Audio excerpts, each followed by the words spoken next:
Hello everyone, welcome back to my another vlog and very good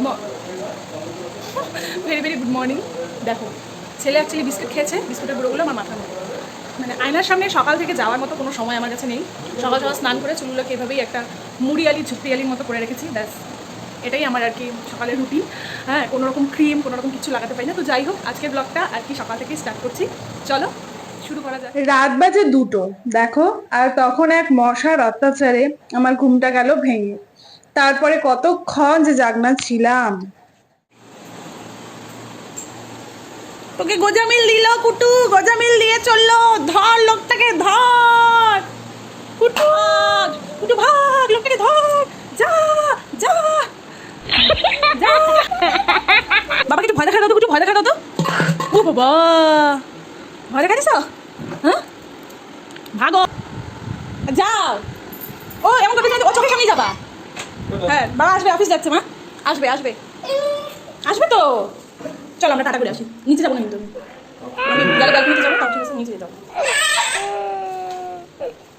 দেখ আসবে, যাও যাও, বাবা অফিস যাচ্ছে, মা আবার আসবে, আবার রাত্রে আসবে। ওহ রে, আবার আসবে তো।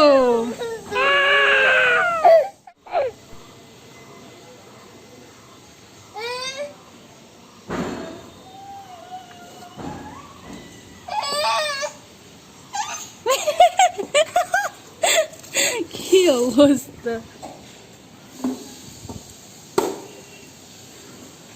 টাটা, টাটা দিয়ে দাও বাবাকে, টাটা। ওই দেখো দাদা, দেখছো দাদা। আজকে সকালের দিকে ওয়েদারটাও ছিল বেশ ফুরফুরে, না গরম না ঠান্ডা। আর হাওয়াটাও বেশ সুন্দরই চালিয়েছিল। খুব ভালোই লাগছিল আজকের ওয়েদারটা। তো ভাবলাম আজকে কি রান্না করি। আজকে ঘরে কিছু ডিম ছিল, সেই ডিম দিয়ে আর কি শর্টকাট ডিমের তরকারিটাই বানিয়ে ফেললাম। রোজ রোজ তো ওই সেই তেলে ঝালে খাওয়া হয়, আজকে ডিমের একটা ঝোল করেছিলাম। খেতে কিন্তু খারাপ হয়নি, এটার মধ্যে বেশি মশলাও আমি অ্যাড করিনি। একদম হালকা পাতলা করে করেছিলাম। আর খাওয়ার পর ভাবতেই পারিনি যে এটা এতটা স্বাদ হবে। আসলে হালকা পাতলা খেতে না খেতে অভ্যাস হয়ে গেছে, কিন্তু হালকা পাতলা খেতে কিন্তু ভালোই লাগে, আর খাওয়াও কিন্তু খুব দরকার। দাদা একটু জল খান তো দাদা, দাদা আপনি তো জল খেতেই চান না দাদা। ওই যে, ওই যে, ওই যে, কামড়ায় কামড়ায়, খাও,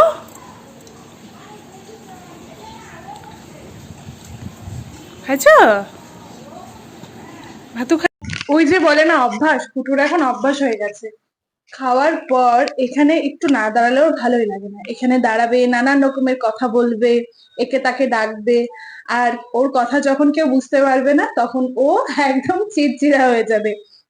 উল্টো পাশে একটা আর কি বয়স্ক মহিলা আছে, তিনি মাঝে মাঝে বলে, কি বলো, আমি তো কিছু বুঝতেই পারি না, আমাকে তুমি দেখো না। অথচ ও কিন্তু কি বলে আমরা কেউই বুঝতে পারি না।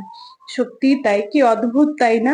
তারপর বিকালবেলা ঘুম টুম থেকে উঠে কুটুকে বললাম, চল, আমারও ভালো লাগছে না, তোরও ভালো লাগছে না, তাহলে কোথা থেকে ঘুরে আসি। কোথায় যাব ভাবতে ভাবতে আমরা ডিসাইড করলাম যে কোথায় যাওয়া যায়। তারপর কুটুকে একটা যুদ্ধকালীন তৎপরতার সাথে রেডি করিয়ে দিলাম। তার পাশাপাশি নিজেও একটু টুক করে রেডি হয়ে নিলাম।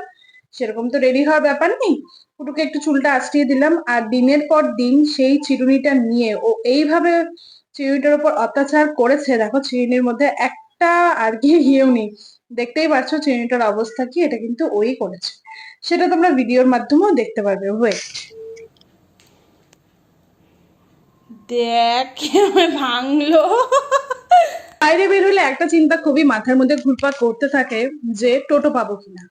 আর টোটো পেতে গেলেও এটাও একটা চিন্তা মাথার মধ্যে থাকে যে আমার সাথে তো কেউ নেই।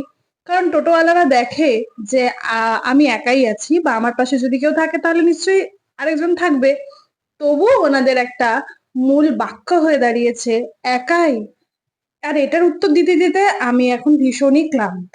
যাই হোক, টোটোতে করে চলে আসলাম বাড়িতে। আসলে অনেকদিন থেকে কিছু পেন্ডিং কাজ ছিল, সেগুলো করতে হবে। কুটুকে নিয়ে সব জায়গায় যাওয়া যায় না, ও সবকিছু ধরে। আর একটু চাপও হয়ে যায়, তাই ভাবলাম যে তাহলে বাড়িতে রেখে সেই কাজগুলো করে নিই।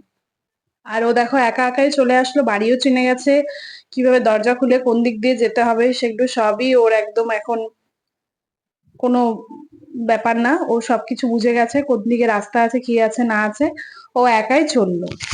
শানকে নিয়ে এখন কোথায় বের হওয়া যায় না, খুবই চাপের ব্যাপার, মানে চাপ বলতে সব কিছু ধরে, সব কিছু আর কি লন্ডভন্ড করার একটা ব্যাপার। তো তার জন্য আর কি যেহেতু ও একটু সুস্থ আছে, তোকে এখানে রেখে কিছু কাজ আছে সেগুলো আর কি করতে যেতেই হবে, না গেলেই নয়, যেতেই হবে। ভেবে তো ছিলাম এরকমই কিছু একটা করব, তারপরে দেখো ওই যে বলে না, যেটা ভাবি তার উল্টাটাই হয়। আলটিমেটলি আর যে কাজ ছিল সে কাজ করতে পারিনি, বাড়িতে চলে আসতে হয়, সবজি বাজার করে নিয়ে আর কি চলে আসি, কাজগুলো কোনোটাই আমার হয়নি। আর বাজার করে নিয়ে আসার পর বাজারগুলো কিন্তু জায়গা মতো গুছিয়ে রাখা সমস্তটাই কিন্তু একটা বড়সড় দায়িত্বের ব্যাপার, এগুলোও কিন্তু একটা ধৈর্য ধরে করতে হয়। তো বাজার নিয়ে আসার পর ওগুলো আর কি আমি সবটাই সেরে রাখছিলাম। আর যেহেতু মেন উদ্দেশ্য ছিল আজকে একটু গ্লসারি শপ করা, কারণ অনেকদিন হয়ে গেল, আজকে মাসের অনেক দিনই হয়ে গেল, তো যেতে হয়, খুচরো খুচরো আনাটা খুব একটা আর কি ভালোবাসি না প্রথম থেকে। তো সেটাতে আর কি যাওয়া হলো না আলটিমেটলি। আর এমন পরিস্থিতি হয়েছে যে আমি আইব্রো প্লাকটাও করতে পারছি না বেশ কিছুদিন থেকে, তো সেটাও হলো না, আলটিমেটলি কোনো কাজই হলো না, এসে ওই বাজারে গুছোতে হচ্ছে।